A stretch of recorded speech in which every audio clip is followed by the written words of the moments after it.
Esto es DW Noticias desde Berlín. El Parlamento de Israel prohíbe las operaciones de la Agencia de la ONU para los Refugiados Palestinos, UNRWA, en todo el territorio israelí y en los territorios ocupados. La medida supone el impedimento de que la agencia brinde ayuda humanitaria en la Franja de Gaza. Israel había afirmado que miembros de la organización contribuyeron con los atentados terroristas de Hamás el 7 de octubre del año pasado. Estos son nuestros titulares. La decisión de la Knesset prohíbe a cualquier entidad pública israelí el contacto con la organización, con lo que de facto ya no se podrá gestionar la ayuda humanitaria vital para los gazatíes. El secretario general de la ONU había calificado el paquete de medidas de catástrofe, mientras Israel aduce que los empleados acusados deben enfrentar consecuencias por actividades terroristas. Además, en Uruguay, el izquierdista Frente Amplio gana las elecciones del domingo, pero no logra acumular más votos que la coalición de centro-derecha que rige el país. Veremos qué escenarios se abren ante la segunda ronda de los comicios. Y en Bolivia, un cruce de acusaciones por el presunto intento de asesinar a Evo Morales recrudece aún más las tensiones entre los dos líderes del movimiento al socialismo. Mientras se intenta esclarecer lo ocurrido, seguidores de Morales se lanzan nuevamente a las calles.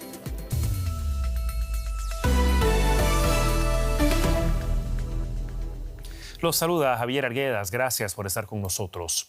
El Parlamento de Israel aprobó este lunes varias leyes que prohíben a partir de ahora la actividad de la Agencia de la ONU para los Refugiados Palestinos, UNRWA, tanto en Israel como en los territorios palestinos ocupados.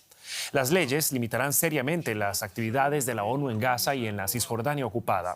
La UNRWA depende de la cooperación de las autoridades israelíes para prestar ayuda en lugares como la Franja de Gaza. El ejército de Israel controla además cruciales pasos fronterizos. El gobierno israelí acusa a empleados de la agencia de estar implicados en los atentados terroristas de Hamás del 7 de octubre de 2023. El proyecto de ley contaba con un amplio apoyo en el Parlamento israelí, la Knesset. Las reacciones a la decisión de Israel no se han hecho esperar. Estados Unidos, Reino Unido y Alemania se encuentran entre los países que externaron su rechazo a la prohibición de la UNRWA. Desde antes de que se aprobara la ley y ante los incesantes llamados de que no se impida el funcionamiento de la agencia por las acciones de algunos de sus miembros, el gobierno israelí denunció lo que considera un problema sistemático de la organización, como lo adujo el vocero del gobierno israelí. La UNRWA es una organización infectada de terrorismo. No son solo un par de manzanas podridas, como a sus empleados les gusta aparentar, es una organización infectada de terrorismo. La periodista Maya Siminovich se encuentra en Tel Aviv para brindarnos más detalles sobre esta noticia en desarrollo. ¿Qué tal, Maya? Un gusto saludarte. Un vocero del Departamento de Estados Unidos había asegurado que Washington está profundamente preocupado por la ley que prohíbe las operaciones de la UNRWA. ¿Qué alcance concreto tiene esta legislación y cómo puede reemplazarse a partir de ahora la ayuda humanitaria que brindaba la organización en la Franja de Gaza? Hola, Javier. Efectivamente, esto pone a todo el mundo en un problema, principalmente a los gazatíes, a los palestinos en general, porque si Israel prohíbe las actividades de la UNRWA, no puede prohibirlas en Gaza, pero sí puede prohibirlas donde lo ha hecho, que es en Jerusalén Este, donde se les proporciona asistencia en limpieza, educación, salud, un montón de cosas que los palestinos carecen. Esto va a afectar a los territorios ocupados y, por supuesto, a la operatividad en Gaza. ¿Quién va a ocuparse de esto? Es una decisión política. En el momento que se sepa qué va a pasar con Gaza después de la guerra, y tiene que ser una decisión política, alguien va a tener que ocuparse de toda la infraestructura y todos los servicios. Si es el ejército israelí, algo que Israel probablemente no quiere, o si es la infraestructura que ya existe en Gaza. De cualquier manera, esta es la gran incógnita y por eso se ha votado esto de manera tan apresurada y con una amplísima mayoría, como has dicho, 92 votos de parlamentarios contra 10 de 120. Vaya, por supuesto tenemos que hablar también de lo que está ocurriendo entre tanto en los frentes de guerra. Continúa una lluvia de misiles y drones lanzados, en este caso por Hezbollah, contra diferentes puntos en el norte de Israel. ¿Qué alcance tienen estos ataques y qué nos dicen sobre la capacidad de Hezbollah de seguir atacando al país? Las informaciones también son contradictorias porque Israel sostiene que los daños infligidos a Hezbollah son enormes y, sin embargo, no ha decrecido su capacidad de ataque contra Israel. Al contrario, parece que va en aumento. Se sabe que Hezbollah tiene su propia modos de manufacturar sus misiles y lo hacen con mucha eficacia, pero también lo recibían de Irán a través de Siria. Por eso el ataque israelí contra Irán pretendía también sabotear este suplemento de armas, pero Hezbollah todavía sigue fabricando sus propios misiles y lo demuestra la cantidad que sigue lanzando Israel. Así que, si bien Israel también ha comunicado que la guerra terrestre, la intervención terrestre por parte de Israel está a punto de terminar y que sí que han conseguido mover a Hezbollah muchos kilómetros más allá, que era en principio el objetivo de Israel, pues tal vez esta guerra se ponga en suspenso y, sin embargo, Hezbollah sigue lanzando misiles. Era el reporte de Maya Siminovich desde Tel Aviv. Maya, muchísimas gracias por estas informaciones y hasta una próxima ocasión. Gracias, Javier.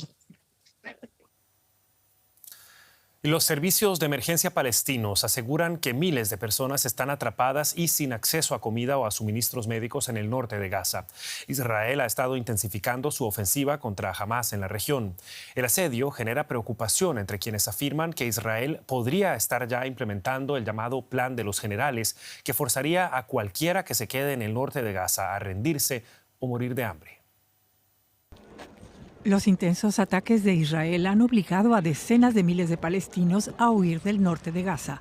Naciones Unidas afirma que muchos se quedan por miedo a no poder regresar nunca si ahora abandonan el lugar. Organizaciones de derechos humanos se hacen eco de ese temor. Las órdenes de evacuación y las tácticas de asedio hacen pensar que Israel ha comenzado a implementar sigilosamente el llamado Plan de los Generales, que exige que una tercera parte del norte de la franja, incluida la ciudad de Gaza, sea aislada y declarada zona militar. Todo aquel que se quede atrás será tratado como un combatiente enemigo, y prevé que Israel mantenga el control sobre el norte por un tiempo indefinido. Incluye la creación de una administración sin Hamás dividiendo la franja de Gaza en dos. El arquitecto de la estrategia es un ex jefe del Consejo de Seguridad Nacional de Israel. Se les debería dar unos 10 días para que se vayan a través de corredores seguros que Israel proveerá. Y después de ese tiempo, toda esa zona se convertirá en una zona militar. Toda la gente de Hamás que siga allí, ya sean combatientes o civiles, tendrán dos opciones: o rendirse o morir de hambre. Eiland es parte de un grupo de generales retirados frustrados de que Israel no haya logrado su objetivo de destruir a Hamás y liberar a los rehenes. Creen que el plan quebraría lo que queda de Hamás y lograría liberar a los rehenes sobrevivientes. El plan fue dado a conocer el mes pasado e inmediatamente condenado por organizaciones de derechos humanos. También académicos cuestionan su legalidad. Durante una reciente visita, el secretario de Estado de Estados Unidos dijo que el primer ministro Benjamin Netanyahu le aseguró personalmente que Israel no está implementando el plan.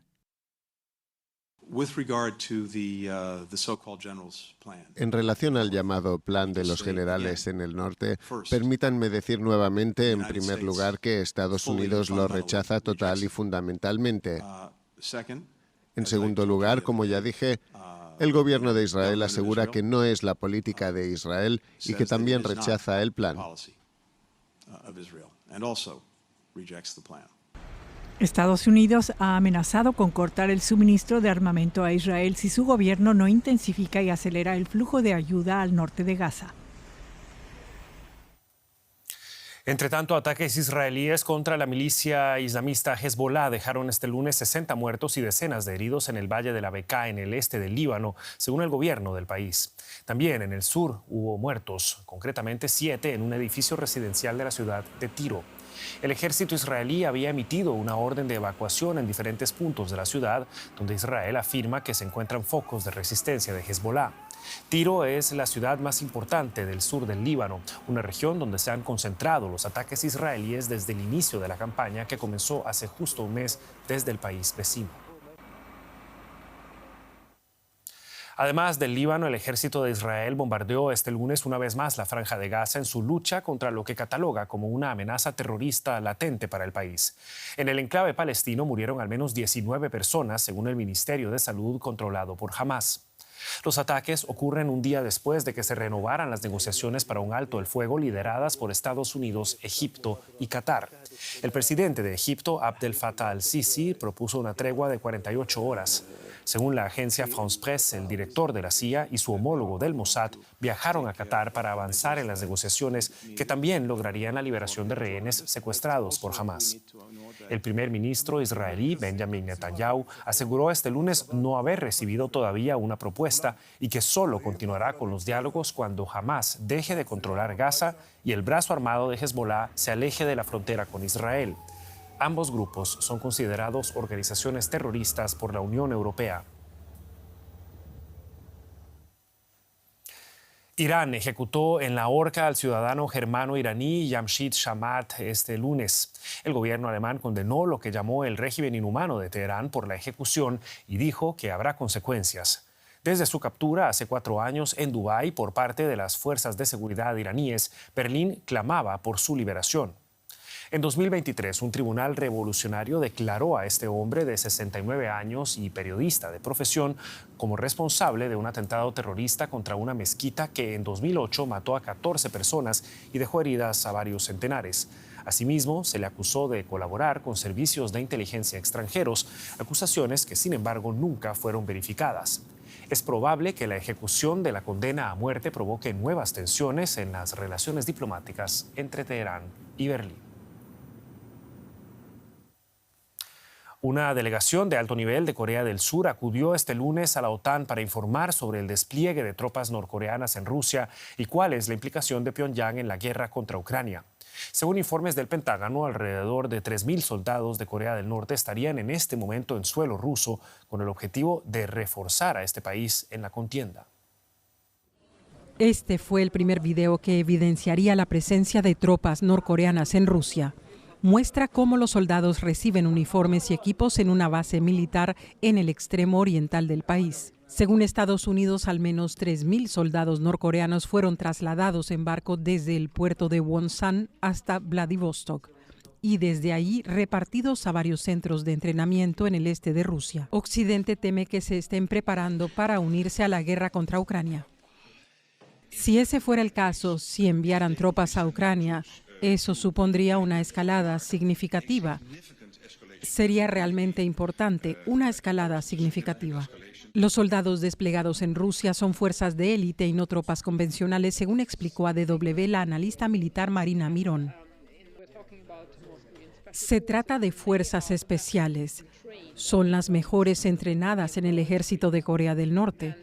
En total, unos 200.000 efectivos. Por lo tanto, vemos que es solo una fracción de lo que Corea del Norte podría enviar a Rusia. Estas tropas podrían liberar a los rusos en la retaguardia. Según la agencia de inteligencia de Ucrania, las primeras tropas norcoreanas habrían llegado ya a la provincia rusa de Kursk, parcialmente tomada por Kiev desde agosto.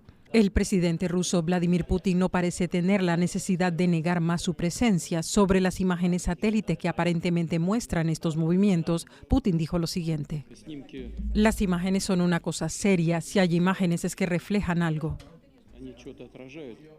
En junio, Rusia y Corea del Norte firmaron un pacto de defensa histórico y se comprometieron a protegerse mutuamente y de modo inmediato en caso de agresión. Los analistas creen que a cambio de apoyo militar, Moscú compartiría tecnología militar avanzada con Pyongyang para mejorar su programa nuclear y de misiles. Además, las fuerzas norcoreanas ganarían experiencia en el campo de batalla. Pero ¿podrían las tropas norcoreanas marcar una gran diferencia en el campo de batalla?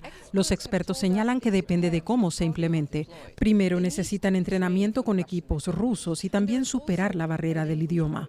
No obstante, la medida asienta un precedente y la ampliación del giro estratégico de Rusia para constituir una coalición antioccidental, un desafío para los partidarios occidentales de Ucrania.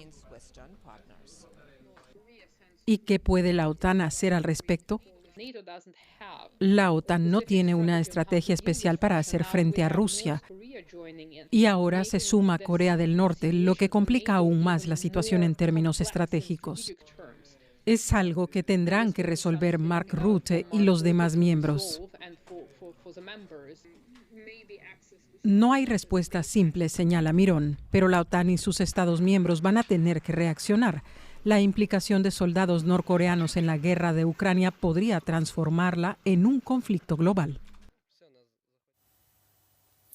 Y conflicto también el de la mayor empresa de automóviles de Alemania. Belén Palancar está con nosotros con la economía. Gracias, Javier. Sí, vamos con esta crisis del motor alemán. Y es que Volkswagen ha anunciado este lunes que planea cerrar al menos 3 fábricas aquí en Alemania, lo que significaría una ola de despidos. La gran razón detrás de esto es tanto la pérdida de cuota de mercado global como la feroz competencia de los fabricantes de vehículos chinos, especialmente en lo que a los eléctricos se refiere. Esto nunca había pasado antes. Volkswagen podría despedir a miles de empleados y cerrar plantas enteras en Alemania. El temor es real. Por mucho tiempo, trabajar en Volkswagen era sinónimo de estabilidad. Esto es inquietante para mucha gente porque pone en duda el futuro. Estos son recortes muy drásticos y eso obviamente genera miedo. ¿Cómo mantengo a mi familia? Primero fue el temor, luego la decepción porque nunca vivimos nada similar en Volkswagen y ahora viene la bronca. Volkswagen atraviesa problemas importantes. Por un lado, las ventas no son suficientes. Solo en Europa se necesitarían otros 500.000 autos para alcanzar la capacidad máxima de las plantas, dice la automotriz. Por el otro, la transición a los coches eléctricos es costosa y tiene poco éxito. Ahora 3 de las 10 plantas en Alemania podrían cerrar. Todos los empleados sufrirían un recorte salarial del 10%. Miles podrían perder su puesto.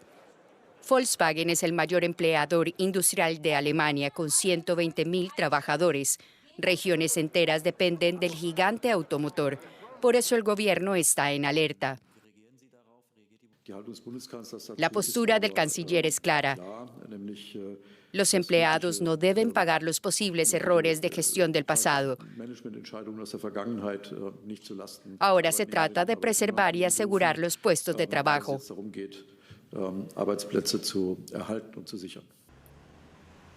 Pero sin reducción de los costos no hay futuro, dice la empresa, y agrega que la producción en Alemania es muy cara. La automotriz presentará este miércoles su detallado plan de recortes.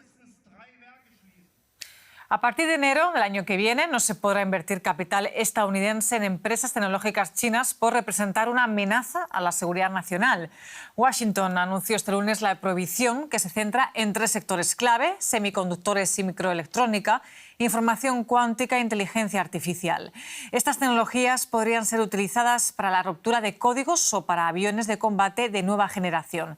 Estados Unidos ya prohíbe las exportaciones a China de tecnologías vinculadas a estos 3 sectores.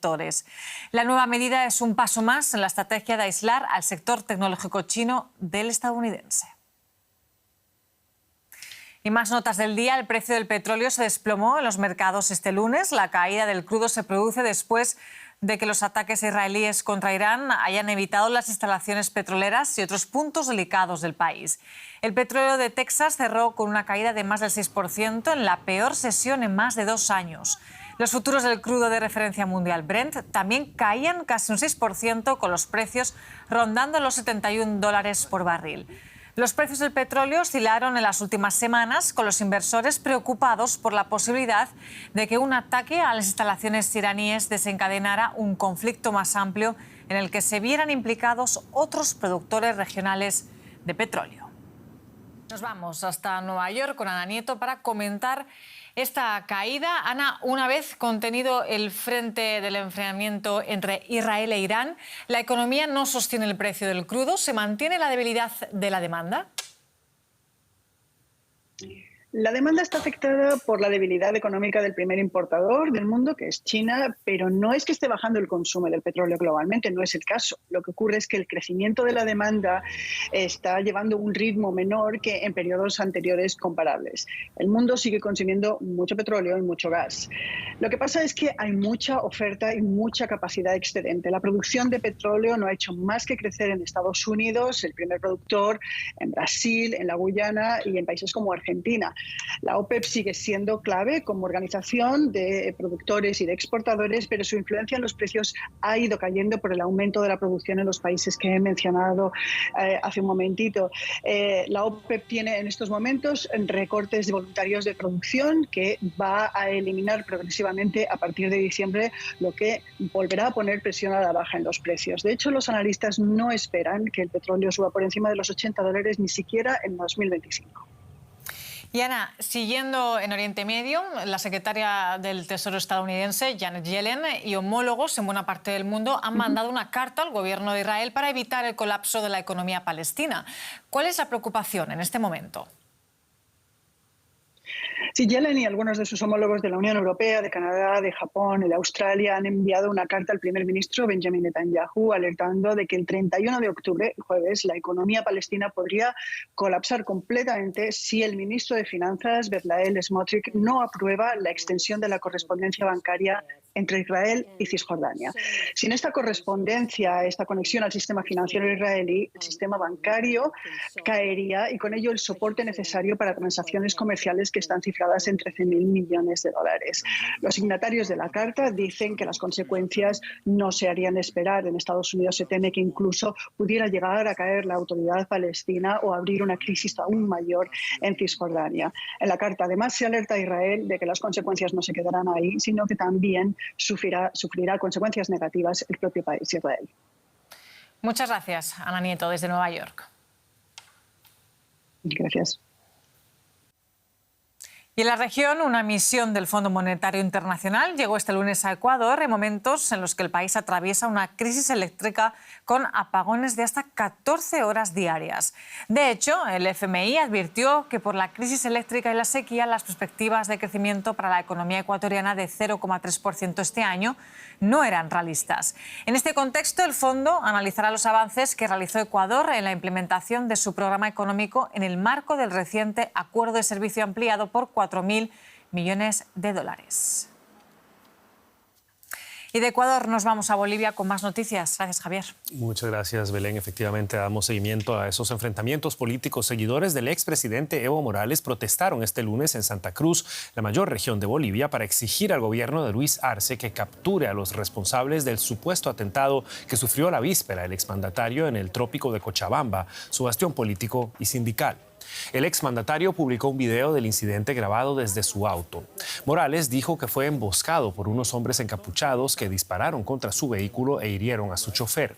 Y acusa al actual presidente Luis Arce de ordenar el ataque del que salió ileso. Las tensiones se han disparado entre ambos políticos en pugna por el control del partido oficialista MAS. Mientras los seguidores de Morales intensifican los bloqueos en varias carreteras del país, el gobierno de Arce acusa al expresidente de querer desestabilizar a Bolivia y dio una versión totalmente opuesta del ataque al de Morales. Escuchemos al ministro de Gobierno.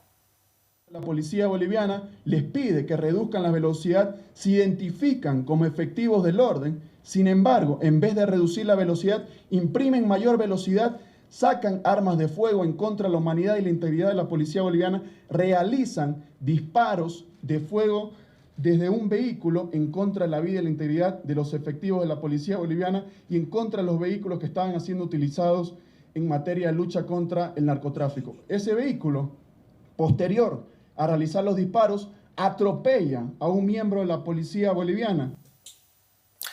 Las tensiones en Bolivia están a la orden del día, como nos lo cuenta la periodista Tania Frank desde La Paz. En las últimas horas, el ministro de Gobierno, Eduardo del Castillo, ha respondido a la denuncia de Evo Morales y ha revelado que efectivos de la Fuerza Especial de Lucha contra el Narcotráfico que realizaban controles en una carretera del trópico de Cochabamba fueron atacados con armas de fuego y uno de ellos fue atropellado por el motorizado donde estaría el expresidente. Una de las cuestionantes del ministro es por qué estaban armados. Son dos narrativas que deben ser investigados. La Fiscalía Departamental de Santa Cruz confirmó que recibió la denuncia por intento de asesinato en contra de un efectivo antidrogas en Cochabamba. La denuncia es contra el expresidente Evo Morales y los presuntos delitos de intento de asesinato en grado de tentativa y lesiones graves y leves. La denuncia fue presentada por los mismos efectivos policiales. El fiscal aclaró que la demanda ingresó a la unidad de análisis para verificar si tiene la competencia para investigar el caso, porque se debe respetar la jurisdicción territorial y una vez que se resuelva ello, se emprenderán las acciones investigativas.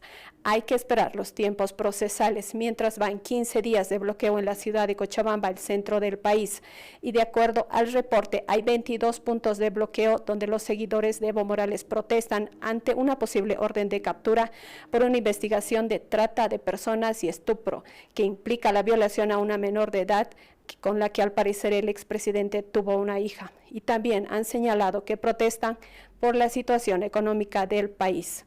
Un panorama complejo en Bolivia. En El Salvador, una barriada de la capital San Salvador fue escenario en la madrugada de este lunes de una masiva redada para detener a pandilleros, informó el presidente Nayib Bukele en la red social X. 2.000 soldados y 500 policías participaron en la operación en la colonia 10 de octubre, ubicada en el distrito de San Marcos, en el sur de la capital. La guerra contra las pandillas que lanzó el presidente Bukele en marzo de 2022 está amparada por un controversial régimen de excepción que permite arrestos sin orden judicial, bajo el cual han sido detenidos 83.000 presuntos pandilleros. En Uruguay, el opositor Yamandú Orsi del Frente Amplio y el oficialista Álvaro Delgado del Partido Nacional se convirtieron en los dos candidatos más votados en las elecciones de este domingo y lucharán por la presidencia en una segunda vuelta el próximo 24 de noviembre. Álvaro Delgado obtuvo un 26,7% de los votos y aspira a formar junto a su partido de centro derecha un gobierno de coalición. Por otro lado, Yamandú Orsi, delfín del expresidente José Pepe Mujica, recogió el domingo el 43,9% de los votos y busca recuperar el sillón presidencial para la izquierda que perdió en 2020. En estas elecciones, la seguridad pública está siendo la mayor preocupación entre el electorado uruguayo, un país aquejado por un aumento de la violencia relacionada con el narcotráfico. Y antes de irnos, la celebración de una tradición en la que los fallecidos cobran vida en Ciudad de México. El desfile de las Catrinas reunió este domingo a miles de personas ataviadas con estos disfraces tradicionales en las calles de la capital. La mayoría iban disfrazados de esqueleto, uno de los símbolos de identidad de la cultura popular mexicana. Como todos los años, el desfile se llevó a cabo previo al Día de Muertos, que se celebra a principios de noviembre. Una vibrante festividad que honra a quienes han fallecido y ya no están con nosotros.